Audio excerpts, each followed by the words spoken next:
A 90-year-old veteran stands her ground against a group of unruly bikers, but one phone call changes everything. The twist will leave you in awe. Don't miss more stories of courage and resilience. Hit subscribe now. Mildred Washington, a name that carried whispers of history, lived on a quiet street in the heart of Topeka, Kansas.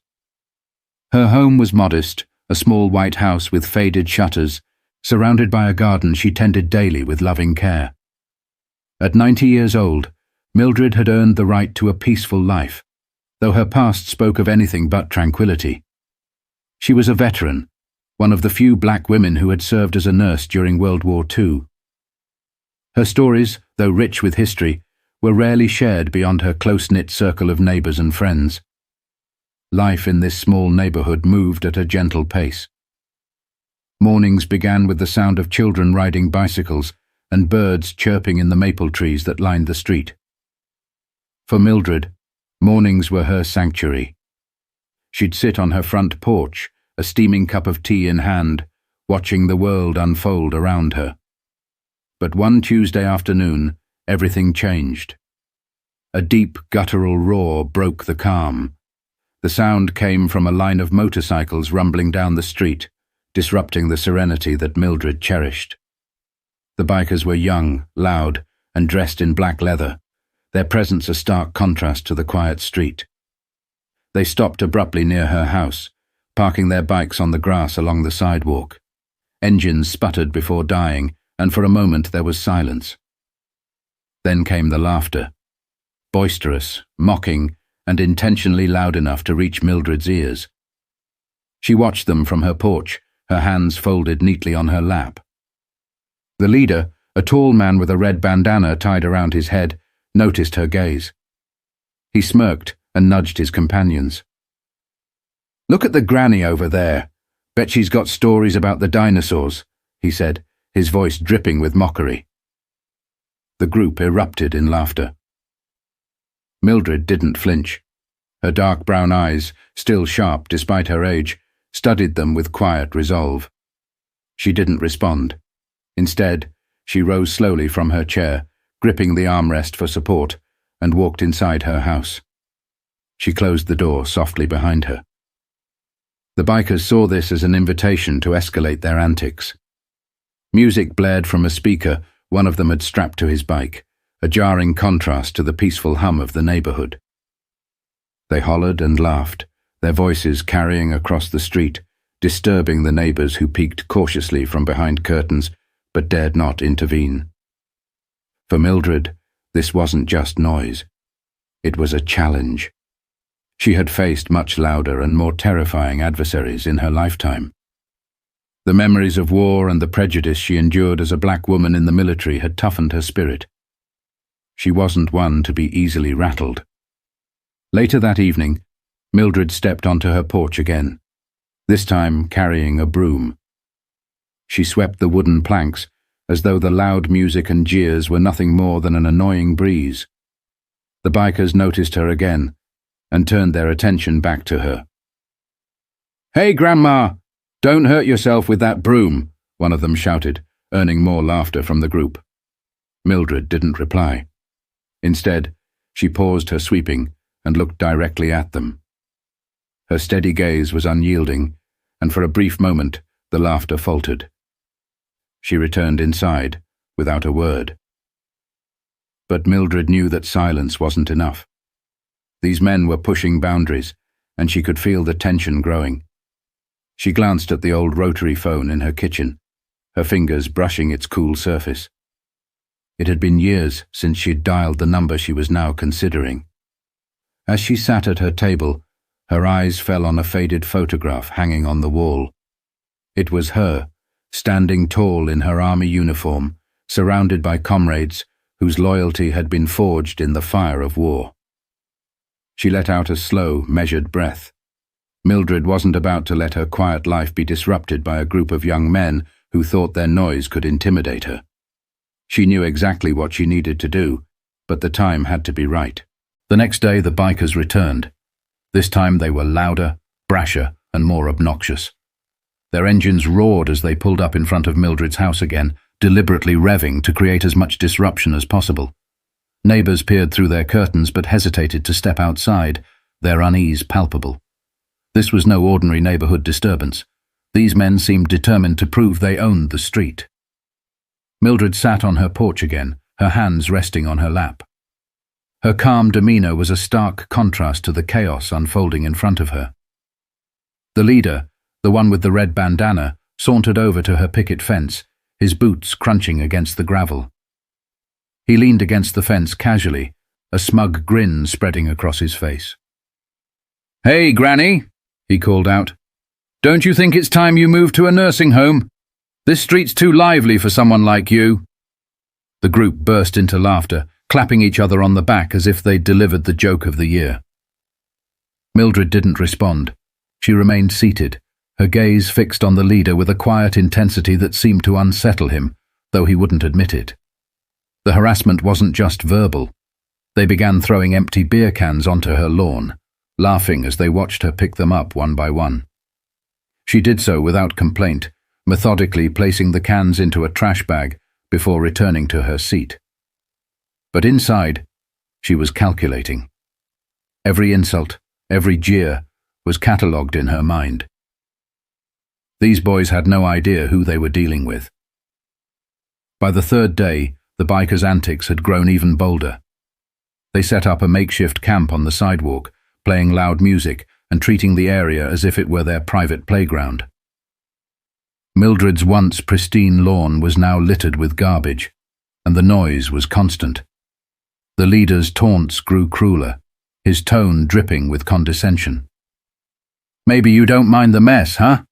he shouted over the music. "Figured an old lady like you wouldn't care. Probably can't even see straight anymore." One of the younger bikers hesitated, his gaze flickering toward Mildred with a trace of discomfort. "Maybe we're going too far," he muttered, but the leader waved him off. "What's she gonna do? Call the cops, please. They won't bother with some harmless fun." But Mildred didn't call the police. She knew better than anyone that some battles required a more strategic approach. She wasn't intimidated. She was waiting. That evening, as the sun dipped below the horizon and the bikers' laughter echoed down the street, Mildred stepped onto her porch with a determined expression. She held her old rotary phone in one hand and a notebook in the other, its pages filled with names and numbers she hadn't looked at in decades. Her fingers trembled slightly, not from fear, but from the weight of what she was about to do. She dialed a number she hadn't called in over 40 years. The phone rang once, twice, 3 times before a voice answered on the other end. "Mildred, is that really you?" The voice was gruff but warm, filled with a mix of surprise and respect. "It's me, Arthur," she replied, her voice steady. "I need a favor." Arthur Washington, her younger brother and a retired Army Ranger, listened intently as she explained the situation. He didn't interrupt, but Mildred could hear the tension in his silence. "Say no more," Arthur said finally. "I'll handle it." Mildred hung up the phone and returned to her chair on the porch, her expression unreadable. The bikers were still laughing, oblivious to the storm brewing just out of sight. By the time they realized what was coming, it would be far too late. The morning air carried the faint scent of rain, but the sky remained stubbornly clear. Mildred stood by her kitchen window, watching the bikers gather once again. Their laughter grated against her nerves, but she didn't let it show. Her face remained calm, her hands steady as she brewed a pot of tea. This was the day everything would change. Arthur had promised her he'd handle it, but Mildred didn't believe in leaving things entirely in someone else's hands. She had spent her life fighting battles, some on the front lines of a war, others against the quiet prejudice that followed her home. This would be no different. As she sipped her tea, she glanced at the photo of her husband, Charles, sitting proudly on the counter. He'd been gone for over 2 decades, but his words still echoed in her mind. "Never let them see you sweat, Mildred, even when they're trying to break you." The sound of a beer can clattering against her porch broke her reverie. She set the cup down and walked to the door. The leader was back, grinning like a fox in a henhouse. "You don't give up, do you?" he sneered. Most people would have begged us to leave by now. Mildred opened the door, but didn't step outside. She looked him straight in the eye, and with the same calm tone she used to soothe soldiers in the field, said, "You should enjoy your fun while it lasts." Her words hung in the air, cutting through the laughter. The leader hesitated, his grin faltering for a split second before he recovered. "You got a sense of humor, Granny. I'll give you that." He turned back to his crew, but the others weren't laughing this time. Mildred closed the door, her heart steady, her mind sharp. She picked up the phone once more, dialing a second number. This one wasn't for Arthur. It was for Martha Jenkins, a former lieutenant in her unit and one of the most resourceful women Mildred had ever known. Martha was retired now, living just a few towns over, but her loyalty was unwavering. "Mildred," Martha said when she picked up, her voice filled with warmth. "It's been too long. What's going on?" Mildred explained everything. Every insult, every piece of trash thrown on her lawn, every laugh. Martha listened quietly, and when Mildred finished, there was a pause. "Well," Martha said, her tone suddenly firm, "you know I'm not one to sit idly by. I've got a few connections who'd love to pay those boys a visit." Mildred allowed herself a small smile. "I knew you'd say that." Later that afternoon, as the bikers continued their racket, Mildred sat on her porch with a sense of quiet anticipation. She noticed the younger biker again, the one who seemed uncomfortable with the group's behavior. He was sitting apart from the others, his gaze lingering on her. For a moment, Mildred considered speaking to him, but she decided against it. His moral compass, however faint, wasn't her responsibility to guide. She had bigger plans. The hours dragged on, the sun setting behind the row of houses, casting long shadows across the street. The bikers showed no signs of leaving, but Mildred wasn't worried. When the first set of headlights appeared at the end of the street, her lips curved into a subtle smile. 2 SUVs rolled in slowly, their engines humming with authority. The bikers didn't notice at first, too caught up in their music and laughter. Mildred sat back in her chair, folding her hands neatly in her lap. "Time to teach these boys a lesson," she murmured to herself. What happened next would turn the tables in ways they never saw coming. The first SUV came to a stop directly across the street from Mildred's house, its engine rumbling to a halt. The second pulled in right behind it. The doors opened in unison, and out stepped 4 men, their movements deliberate and calm, radiating an air of authority. They were older, each wearing black jackets with an insignia stitched onto the chest, a crest that symbolized their time as Army Rangers.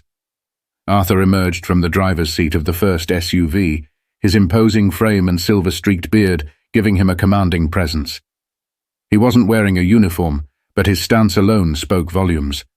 Behind him stood 3 of his closest friends from his unit, all retired military, all trained to handle situations exactly like this. The bikers froze mid-laugh, their heads turning toward the newcomers. The leader, still leaning against Mildred's fence, straightened up, his cocky grin faltering as he sized up the men approaching. Arthur's eyes locked onto him, and the weight of his gaze was enough to wipe the smirk off the leader's face entirely.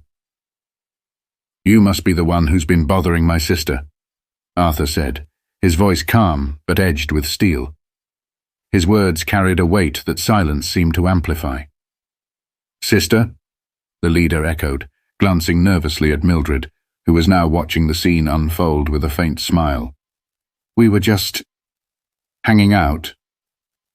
Arthur took a step closer, his hands resting casually at his sides, but his presence was anything but casual. "Hanging out," he repeated, his tone flat. "By throwing trash on her lawn, blasting music at all hours, mocking a woman who's done more for this country than you could ever imagine." The leader's crew shifted uneasily, their bravado evaporating under the scrutiny of Arthur and his team. One of the bikers muttered something, but the leader waved him off, trying to maintain a shred of authority. "Look, we didn't mean any harm," the leader said, his voice tinged with defensiveness. "It was just some fun." Arthur didn't break eye contact. Let me tell you what fun looks like to me. Fun is respecting people who've earned it. Fun is knowing when to back off before you bite off more than you can chew. The tension in the air was palpable, and the bikers were no longer laughing. The younger biker, the one who had seemed uneasy from the start, took a step back, distancing himself from the group. His eyes darted to Mildred, a flicker of guilt crossing his face. Before the leader could respond, Martha's car pulled up behind the SUVs. She stepped out, dressed sharply in a blazer, her presence every bit as commanding as Arthur's. Following her were two local veterans she had called in, men who had known Mildred for years and weren't about to let her be disrespected. Martha surveyed the scene, her sharp eyes landing on the leader. "You picked the wrong woman to mess with," she said coolly. "Do you have any idea who she is, what she's done? She served this country when people like you wouldn't even lift a finger. You think your little antics intimidate her? You're nothing but noise." The leader opened his mouth to argue, but Arthur cut him off with a sharp, "Enough." Arthur gestured toward the bikers' motorcycles. "Pick up your trash, get on your bikes, and leave. If you're smart, you'll think twice before coming back here, or bothering anyone else like this again." For a moment, no one moved. Then, reluctantly, the leader signaled to his crew. They began gathering the trash, their swagger completely gone. Arthur and his team didn't have to raise their voices or throw a single punch. Their sheer presence had been enough. As the bikers mounted their motorcycles and prepared to leave, Arthur turned to Mildred and gave her a small nod. She nodded back, her smile widening slightly. Justice had been served. But for Mildred, the lesson wasn't just about reclaiming her peace. It was about teaching the bikers something they'd never forget. As the bikers reluctantly rode off, their engines growling low in defeat, the street finally returned to the peaceful quiet it had once known. The neighbors, who had been peeking from their windows and behind cracked doors, began stepping outside. Slowly, cautiously, they gathered near Mildred's house, murmuring in low voices, their eyes darting between her and the group of veterans who had come to her defense. Mildred remained on her porch, sitting with her hands neatly folded in her lap, her expression calm but resolute. Arthur climbed the steps to join her, taking the empty chair beside her. His presence, as steady as it was protective, gave her a sense of warmth she hadn't felt in years. For a moment, neither of them spoke, letting the quiet settle like a blanket over the neighborhood. Martha approached, her heels clicking softly against the sidewalk. "They won't be back," she said, her tone firm yet kind. "And if they do, they'll find out what real trouble looks like." Mildred chuckled softly, the sound light but meaningful. "I wasn't too worried," she replied. "I knew you'd come through." Arthur leaned back in his chair, glancing over at the small crowd of neighbors now gathered at the edge of the lawn. "Looks like you've got some explaining to do," he said, a teasing lilt to his voice. Mildred smiled but didn't move to address them. Instead, one of the neighbors, a woman in her 40s named Denise, stepped forward hesitantly. "Miss Washington," she began, her voice tinged with both awe and apology, "we had no idea about your service, about everything you've done. We should have spoken up sooner, but—" Mildred raised a hand, silencing her gently. "There's no need for apologies," she said, her voice steady. "We all find our strength in different ways. Today just happened to be my turn." Denise nodded, her eyes glistening. The neighbors began to disperse, offering quiet thanks and warm smiles as they passed. Some lingered longer, placing their hands over Mildred's, as if to convey the gratitude they couldn't quite put into words. As the street emptied again, Arthur turned to Mildred, his expression softening. "You know, you didn't have to handle this alone. You could have called sooner." Mildred met his gaze, a faint twinkle in her eye. "And deny you the chance to play the hero? Where's the fun in that?" Arthur laughed, a deep, genuine sound that carried through the evening air. "You haven't changed a bit," he said. "Still stubborn as ever." Mildred's gaze turned to the younger biker who had hesitated earlier. She had noticed him lingering at the edge of the group, his expression conflicted as he watched the others pick up their mess. Now, as the rest of the bikers rode off, he stayed behind, pacing nervously before finally approaching the porch. "I just wanted to say," he began, his voice faltering. He shoved his hands into his jacket pockets, avoiding eye contact. "I didn't mean for things to get this bad. I didn't know who you were." Mildred studied him for a moment before speaking. "It's not about who I am," she said gently. "It's about how you treat people, no matter who they are."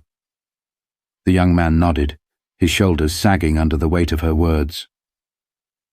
"I'll do better," he mumbled before walking back to his bike. As he rode off, Mildred leaned back in her chair, letting out a slow breath. Arthur reached over and patted her hand. "You've always had a way with words," he said. Mildred shrugged, a small smile playing on her lips. Sometimes people just need a reminder. But reminders aren't always gentle. Some come with a force that shakes the ground beneath your feet and ensures you never forget. As the sun dipped below the horizon, painting the street in hues of orange and gold, Mildred allowed herself a moment to reflect. Her quiet home was hers again, the tranquility restored not through violence, but through steadfast resolve and the strength of her connections. Arthur, Martha, and the others had stepped in when she needed them most. Not because she was helpless, but because they understood the importance of standing together. Arthur stayed a while longer, sitting beside her in companionable silence. "You know," he said finally, breaking the stillness, "what you did out there wasn't just about you. Those boys learned a lesson today, not just about respect, but about courage, and where it truly comes from." Mildred nodded slowly. "Courage isn't loud. It's not about who shouts the most or makes the biggest scene. It's about standing firm when others try to shake you. It's about knowing when to act and when to let the silence speak for itself." Arthur smiled. "And you've been teaching that lesson your whole life." As the night deepened, the neighbors who had earlier gathered began returning to their homes, carrying with them a newfound respect for the quiet woman on the corner. Some left flowers at the edge of her fence as a gesture of thanks. Others simply waved, their expressions filled with gratitude. The young biker's words lingered in Mildred's mind. "I'll do better." She hoped he would. It was a reminder that even those who seem hardened can change when given the opportunity. But change requires accountability, and she'd made sure they understood that. Martha stepped up to the porch, her sharp heels clicking softly against the wooden steps. "You've still got it, Mildred," she said with a grin. "I wouldn't want to be on the wrong side of you." Mildred chuckled. "You'd think after all these years people would know better than to mess with a veteran." The three of them shared a quiet laugh before Arthur and Martha bid her good night. As their SUVs disappeared down the street, Mildred stayed on the porch a little longer, letting the cool night air wrap around her. She looked up at the stars, thinking of her husband, her comrades, and the life she'd built. Every struggle, every challenge had led her here, to this moment of peace, earned and cherished. Before heading inside, she turned to the small crowd of remaining neighbors. "If there's one thing to take from all this," she said, her voice carrying a quiet power, "it's to stand together. Don't wait for someone else to act. Sometimes courage means being the first to speak." The words hung in the air, a reminder to everyone listening that strength doesn't come from size or power. It comes from conviction and unity. As the door closed behind her, Mildred's house returned to its familiar calm. But the impact of what had happened that week would linger in the hearts of everyone who had witnessed it. If you enjoyed this story, don't forget to share your thoughts in the comments below. Subscribe to our channel for more stories of courage, resilience, and the power of community.